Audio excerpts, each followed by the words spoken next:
Out with Rico and Karla is about to go live online. Catch select moments of All Out hit music, All Out celebrity interviews, All Out showbiz and sports news, All Out fun. Mid-mornings on The Monster. Streaming video on the Monster Facebook page at RX931, the Monster YouTube channel at RX931, or twitch.tv/Monster RX931. Your All Out hosts, Rico Robles and Karla Aguas. Stand by and enjoy the program.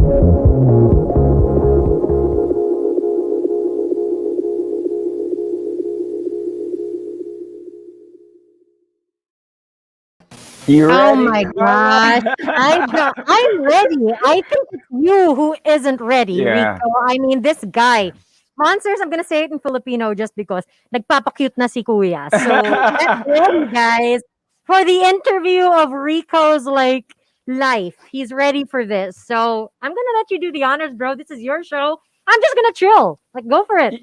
They do say that, in every 10 years, maybe 20 years, you get a handful of great musicians. And you do get that selected and chosen few that could actually spearhead a movement of music and command the genre itself. She is a Grammy winner, joining us all the way from New Orleans, the one and only Annie Clark St. Vincent. Hey! What's up? Hi, how you doing? Thank you for that. Great. Oh my gosh, you don't understand. Rico has been so excited to get you on the show. I remember a couple of years ago, he sent me this video of you doing this Nirvana tribute with the guitar and stuff. And he was just like, this lady is incredible. My goal for our show is to get her one day. And look, it took a pandemic, but here we are. So thank you for joining us, Annie. Before anything else, how are you? How have you been? Oh, thank you. Well, dreams come true for all of us. Good news. I'm pretty good. The record came out. Daddy's Home came out a few weeks ago now, and that's been really fun to kind of have it be released into the world and have it just be for the fans now and get that. Get it into people's ears finally and into their lives. So that's been great. And I'm in New Orleans right now. I wish this was my house, but it's not. My friend opened a hotel called the Hotel St. Vincent. And so I came and played a show to sort of commemorate the opening. And it was the first live show I played in 2 years. And it was the first live music that's happened, for everybody here who saw it. I mean, because we've just obviously been shut down like the rest of the world. So it was so fun. I mean, I missed it so much. I miss shows so much, and just getting a little taste of it was like, I mean, to get that feeling to be on stage after a long time, and then to get on the crowd, how was the reaction when they introduced you? And what was the first song that you played? Oh, the first song we played was Pay Your Way in Pain, with the full, the choreography and the movements. And people were just so excited. And I mean, I honestly, it's not like I ever forgot how much I love playing live, but if you don't have that feeling, there's no way to get that feeling in everyday life. All the fact that it's a live show and anything can happen, any magic could happen, anything could go wrong, and you have to, adjust for it and be on your toes. And, you get to be in a room or an outdoor area full of people, thousands of people, and you get to dream the same dream for an hour and a half. And you push them and they push you, and you just get this connection that really, there's not another way to get it in life. Really, it's such a special magic, truly magic thing that, man, I missed it. I think it's so incredible that it's been 2 years since you got to perform live, and to be able to do it at a friend's event, with a hotel that, I mean, you could totally say it's named after you. Girl, you are living your best life. I mean, I know it was an incredible moment for you, and you realized how much you love performing live. But right before going on, were you a little nervous? Were you a little oh man, it's been 2 years? What if your girl's a little rusty? I mean, what was the routine or the little something that you did right before performing that sort of got you in the zone? Well, yes, I was a little nervous. I mean, and this was a small event, this was 300 people maybe. And, but I was a little nervous, I gotta say. And I just got in the room with the band and we did I sang with the singers and we did vocal, not vocal warm-ups, we just sang together, and just singing and playing music just kind of grounds me and centers me and really puts me in my body. And then once I'm in my body, then I can really go out and give it. I love it. I own the stage. You know what I mean? Yeah, and I love how she was like, "It's just a small crowd, like 300 people." Yeah. Bro, I would cry. I would be like, "Oh my god, I don't even know 300 people." But Rico, carry on, go. With also the guitar playing, when you went on live on stage, did you do some sort of warm-ups? Was there a song that you were warming up to that not a lot of people know before you go on the show?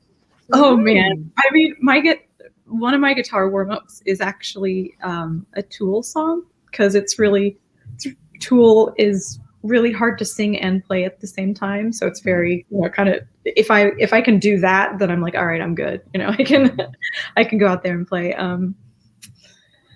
Yeah, gosh, some Pearl Jam. Sometimes I warm up with some Pearl Jam. The deep cuts. I love it. She's such a cool person. Like, she's just naturally cool.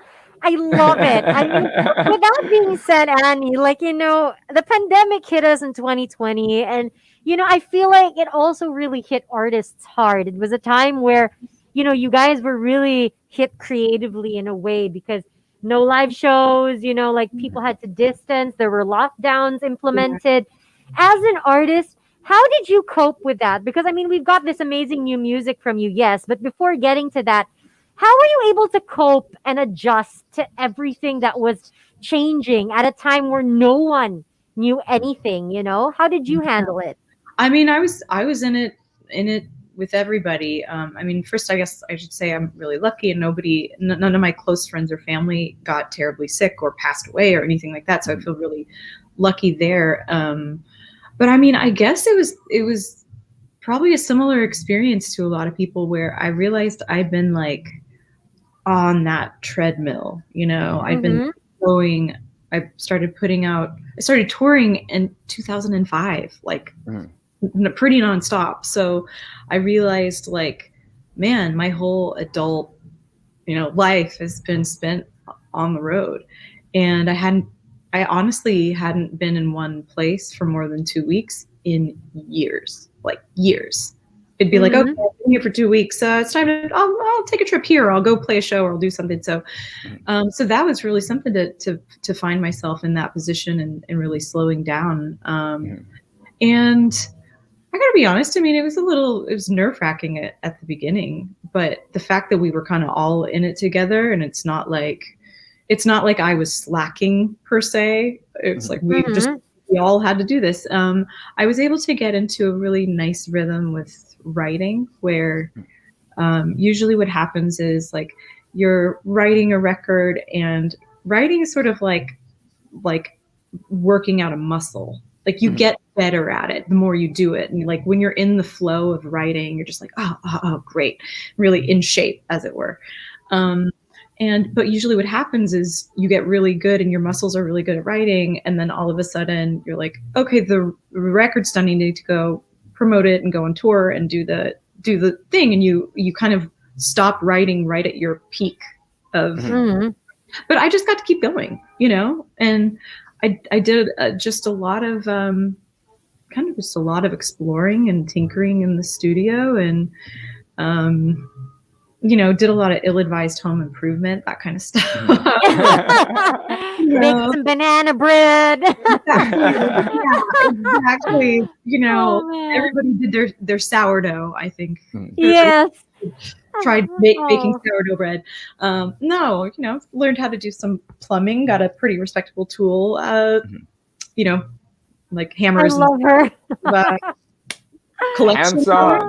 Hands on. That's what it's all That's about. hilarious. Get her For those done. that are tuning in, if Andy Clark is joining us, no, that's not her house. She's at a hotel, but it just looks nice. Everything just looks lovely. I know. I'd say that this is my house. I wish Oh, this it- was my house. We'll Right? say, okay, we're hanging with St. Vincent. Her house is really cool. Yeah. Facebook.com/RX931, Bougie. YouTube.com/RX931. You know, Annie, we actually have a question here from Raisa Raquel over on Twitter. It's a really good question. And she just wants to know, Living the Dream is so good, and that guitar solo is just the cherry on top. How did you come up with this and your guitar solos in general, as your songs sound different from one another? I think that's so That's a really interesting. Can you share that with us? Yeah. Thanks for the question. Yeah, I mean, "Living the Dream" is a song that's obviously very like Pink Floyd and Beatles homage-y. For me, I find that I have better like ears and ideas than sometimes just hands. So for me, the guitar solo at the end of "Living the Dream," I would just improvise vocally over it. So I was like,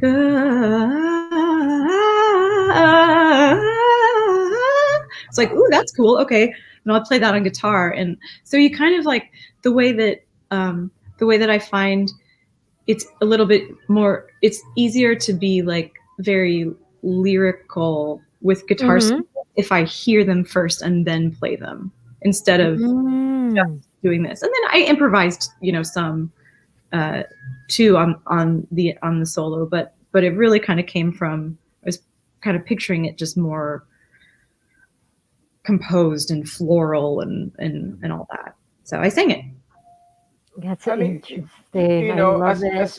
As far as guitar playing, we all know the video game Guitar Hero. You'll be that person that we will have to go against. You'll be that guardian in a certain stage, right? But when did you discover that playing lead and playing solos, were you a fan of Stevie Ray Vaughan? Were you a fan of Jimi Hendrix? I mean, as far as music is concerned. Well, I mean, I don't know about you guys. Let me know. But I mean, I remember the first time I heard Jimi Hendrix, and it was like the sky turned to fire and a portal opened up, and I was like, what? It's like you see into another dimension when you listen to Jimi Hendrix. I think I was 12, and I went to a CD store and bought The Ultimate Experience, and just fell in love with it. So yeah, that, and then also there's so many great solos in music from the early 70s, because Stevie Wonder, great solos there, not just guitar but other things, and Steely Dan. There's always like, there's guitar solos or sax solos or whatever in every song, and those are the kind of solos that they're so musical that you can sing them, and I really kind of fell in love with that style of playing. And I thought also, there haven't been that many guitar solos in modern pop in quite some time. That's right. It's just a bunch of beats that people be doing, some disco beats, some thumps to it. Now, Daddy's Home gives a whole different turn from this sort of like voguish vibe. Then you go to this 70s, 60s, 70s vibe. What was the inspiration behind it? And was this done during the pandemic, this shift for Daddy's Home? Yeah. Well, it was half and half. So I'd started working on the songs for Daddy's Home before the pandemic, probably 5-6 months before the pandemic. I started writing. I think the first song I wrote for the album was the song "Somebody Like Me." I thought I got this kind of pretty Harry Nilsson-y kind of thing. I wonder what to do with it. But then I started working with my friend Jack Antonoff, who co-produced the record and works with Taylor Swift and Lorde. And he's such a great dude and such a great musician. And I remember walking into Electric Lady Studios with him and going, I think I want to do like a down and out downtown kind of thing, downtown New York. It's music that I've listened to since I was like 8 years old. I love it, but it's hard to play. I mean, like it's more sophisticated and sort of more intricate, and very much about groove and feel and space and vibe. And as a musician, I was like, I think I'm finally good enough to like play this and kind of play it convincingly and put my spin on it. So we went in, and I was kicking around this song called The Holiday Party, and Jack just started playing Wurlitzer and played some drums, and I played acoustic guitar, and just we put the song together. I called my friend to bring, put some great horns on it, and all of a sudden it was like, oh yeah, this palette, like it's warm, it's wooden, it's spacious, and it's really different for me. Like I'd gone as far as I could go in a sort of hyper-sexualized, in a funny way. To me it was funny, like sort of extra hyper color, hyper assault kind of music. And I was like, yeah, I'd like to kind of take a step back and lean back into the like old leather armchair of this music, so that's how it started. And I kept writing songs in, with that spirit in mind and with these instruments in mind. And then lockdown happened, and we just continued making. We made probably half before and then half after lockdown, just sending files back and forth, and just to sound like we were all, in the same room. But it's a laid back vibe of bell bottoms and nice bangs. I love it because it's not something you hear anymore, and when you hear it, it brings you back. Like you just feel so comforted and so like safe. I don't know. I love it. I love the vibe. And Annie, it's so wonderful to see how bold and crazy you can be in terms of your creativity, that you're not afraid to go from one end of the spectrum to the other. I mean, how do you stay inspired to be that creative? Because, it's one thing to be an artist and to, hone your craft. It's another to be in the middle of a pandemic, doing things a little more unorthodox, sending files back and forth to create this incredible masterpiece that is so different from anything else we're hearing right now. I mean, how did you do it? How? Oh man, well, thank you very much. I think part of it was, there was no accidental inspiration, say, in the pandemic. And I just wanted to go to another world. I was like, well, I'm gonna make the world that I want to live in, because this is, tedious, or it's boring, or it's scary, or depressing, or all those things. So I just wanted to I got to just make a world that I wanted to feel it. And I do think there was something to, during the pandemic, I found myself listening to things that made me feel safe and comforted and warm and like embraced. And I think that that inspired Daddy's Home, and kind of wanting to feel like just music that was a hug, instead of music that's like this, like wrangle you. So there's that. And I mean, the best things in my life happen when I just follow my gut and follow the music where it goes, and try to do my best by it, and take chances. I mean, honestly, like, life is short and absurd. Like, what are we doing? Like, we might as well like have a lot of fun with it. And this record, to me, and in terms of getting to tell the story through the music, and then continue to tell the story through like how I look, and how the band sounds, and how the band looks, and how the record, vinyl feels, and all that stuff. Like, it's just an extension of the storytelling. And that's what I am. I'm a storyteller, and I want to be a good storyteller. That's really it. That's kind of my only goal in life, is to be a good artist. So, and believe us, you're doing a great job. No, she's not good. She's not good. She's incredible. All right. Keeping the door open. That's what it's about. That's what you are doing. You know what I mean? So, of course, those are tuning in. Annie Clark is joining us from New Orleans. We do have here on the show all out questions. We just, ask random fun questions And Annie, out of all the people you've met, who was the most famous person you've ever performed in front of? And Ooh, and can good you remember question. the reaction? I know the answer to this, Okay. and it's Prince. Oh my god, no way. Can I tell you the Prince story? Yes, Go.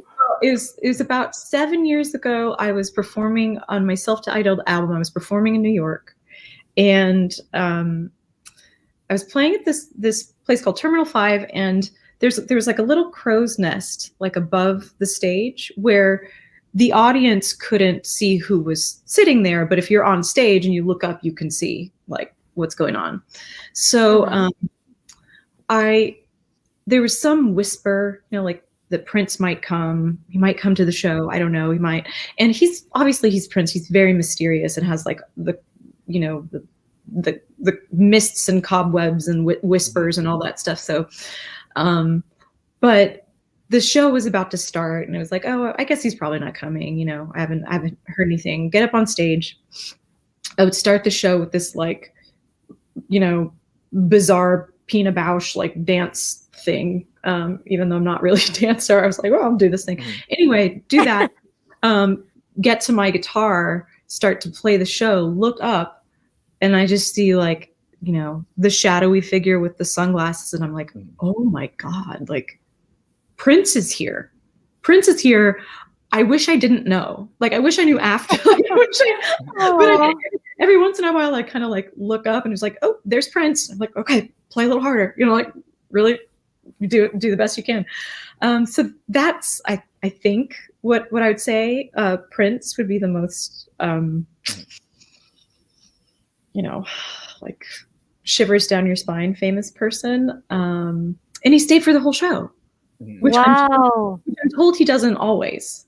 Like I'm told Prince, has no qualms about, or had no qualms, R.I.P., about just like leaving after a song. So, but I was pleased about that. And then I guess the other thing, the most famous thing would be like I played the Oscars with Sufjan Stevens like a couple years ago as part of his band. And so, probably that whole crowd was, they were already all come. Karla, That's it's just funny that I did mention earlier before we started the interview, Annie, that if Madonna and Prince had a child, it would be you. I was mentioning it to Talia of your everyone. label. You know what I mean? He's such a big fan. Speaking of fans, Annie, I mean, all right, performing in front of Prince, performing at the Oscars, girl, you really are living your best life. How about the most famous or surprising person that you found out was a fan of your music? Like whether it be they DM'd you or they met you at an event or at the Oscars or whatever, and they were like, I freaking love your music. Like, what the hell? Oh man, that's gosh, that's a good one. Oh God. Top of your head. Oh, top of my head. Lin-Manuel Miranda. Hey, okay. What? New York. Oh my God. I mean, how about that? He's a lovely guy and obviously so incredibly talented and great performer, singer, writer, all that stuff. So I was very pleased that he's, a fan. She's really like, I'm just in awe of her, Rico. Well, She's like so humble and casual. She's like, Prince, Oscars, Lin-Manuel Miranda likes my music. It's like, oh my God. I want to aspire to be on that level. I'm sorry. That's just incredible. Rico, carry on. Karla, I'll never forgive myself if I don't ask this question for all the fans as well of Nirvana. For you to get that opportunity, to get that phone call to sing Lithium at the Rock and Roll Hall of Fame, how was that feeling to meet them as well? I mean, how did that happen? Did they call you up? Did they see your work? They're like, oh, we got to have her on stage. Yeah, I mean, I think one, I gotta give it up for Dave and Chris and Pat. It's like they thought, what's going to be the thing that's going to honor Kurt the most, like that what he would have wanted. And it's like he was a feminist. He was so like kind and all that. He Mm-hmm. inspired to have women, front Nirvana. So getting to do it with Lord and Joan Jett and Kim Gordon, it was like, wow, I can't believe I'm in the company of all these just greats. So actually doing it, I mean, man, I gotta say, I was really scared. That's the truth. I was really scared, and I also, I mean, Nirvana is the reason I played music. Like, I remember the exact moment I heard Nevermind. I remember seeing the video on MTV. Like, that's why I wanted to pick up a guitar and play. I wanted to be Kurt Cobain. So to be in that situation and was like, I still actually don't really know where to put it. I still don't know. I know that it happened because there's evidence of it. But I'm not really sure. I still haven't like processed it. And the other thing is the deeply bittersweetness of it was we all just wish it was Kurt. Like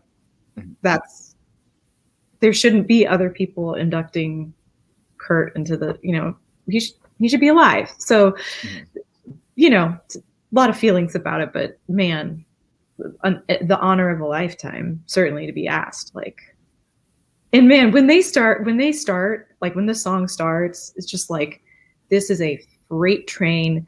You are jumping on it or you are getting bulldozed. Like, it's just like, it's the energy playing with those guys is like everything. It's so exciting. It's so visceral. It's so exciting. And the song that you sang was Lithium, and it was the energy level, everything. I was showing Karla the video. She didn't mention. That's the video, yeah. I was like, yo, this girl did a great job. Like over and over and over. Like she killed one morning. And we were here at the station. He was like, I have to watch it one more time. And I'm just like, dude, like, wow, I've never seen you like this. And it turns out, like, a few years later, we get you on this show. I mean, what a dream come true for Rico. Now, I will never be able to forgive myself if I don't ask you these last two questions. Annie, first one, ultimate comfort food. You're sad, you're happy. This is what you turn to. It's your favorite. Ultimate comfort food. Oh, like pasta. Okay, I love her. Yes, marry me. She loves carbs. Okay, last question. You are an incredible artist. You're an incredible musician. Your songs are ridiculous. What is one song that you wish you wrote? Oh, like God. A song that's already out there that you're just like, gosh darn it, I wish this was my song. So many, man. Oh, where do I begin?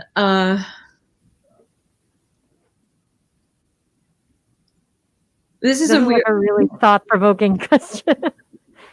I'm gonna say that Dylan song, Just Like Tom Thumb's Blues, that Nina Simone covered it. If you see Saint Annie, tell her thanks a lot. I cannot move, and my fingers are not. Do you know what I'm talking about? It's whatever. It's a classic. It's a classic. I mean, there's so many for me. That's just the first one that sort of popped into my mind. First time hearing your song on the radio. That feeling of the first time hearing your song on the radio. Oh, that's a funny one. Because what happens is like the song starts and it doesn't register because you're so like, I don't know. I don't expect to hear my songs on the radio. So it doesn't register. And you're like, God, this is familiar. What is? And then it dawns on you like, oh my God, this is my song. This is me. That's pretty exciting when it happens. She's so cute. I love her, honey. I mean, I know Rico wishes we could have you for longer. I do for as well. 2 days on the show. I mean, we could just talk for hours. Thank you for joining us. Before you go, message to all your Filipino fans who have been requesting for your songs and just love and support you even from thousands of miles away. Well, first of all, thank you. I would love to come and see you guys soon and get to play and have us just spend an hour and a half together in a room, just like sweating and screaming and singing. I mean, it was just the best thing in the world. So I hope that gets to happen soon. And thank you. And I love you. That's all. I love her. Love you too. I'm like, Can we talk, you guys are the sweetest. Can we talk every day, anytime I'm feeling low? Oh my Yes. God, of course. Just Yeah. message us. We are right here for you, girl. We will Anytime. talk for Anytime. hours. Rico will cry.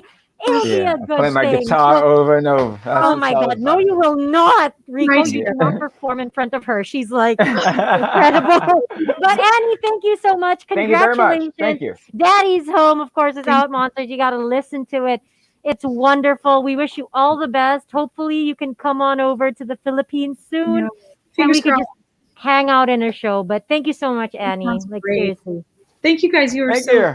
lovely. Thank you, Rico. Thank you guys. All right, take care. Take care. Ladies and gentlemen, get up for Annie Clark. Woo! Oh my goodness, gosh! Carla. Are you okay? Are you okay? Oh Rico? yeah. You know, they okay? do You say, good? yeah, you know, if she had her Prince moment, that was my Prince moment. You know what I'm saying? It's like you watch someone who performed really well with, of course, your musical idols and icons, and all of a sudden hold her own space down. And regardless of what type of music she puts out, it's different when you are charging, when you're leading the way for genres and bending that envelope and pushing that envelope. And she's doing that. And Yep. it's just amazing. Let's continue to support her music. Can't wait for her to be in the Philippines. You know what I mean? Oh my Even if gosh, you're gonna be like front row. It's gonna be you, just like right there. Yeah, even if I have to pay for the ticket, I'll even treat you, Carla. But there you have it, monsters. Ladies and gentlemen, hope you guys enjoyed our interview. This is, of course, a doubleheader of a show with us, Annie Clark, St. Vincent. More exciting stuff. Keep it locked in here for Facebook, YouTube, and Twitch. And on air, she is Carla Aguas. She's Rico Robles live. And since we had her on the show, how about we play her Monster play? exclusive interview only on Manila's hottest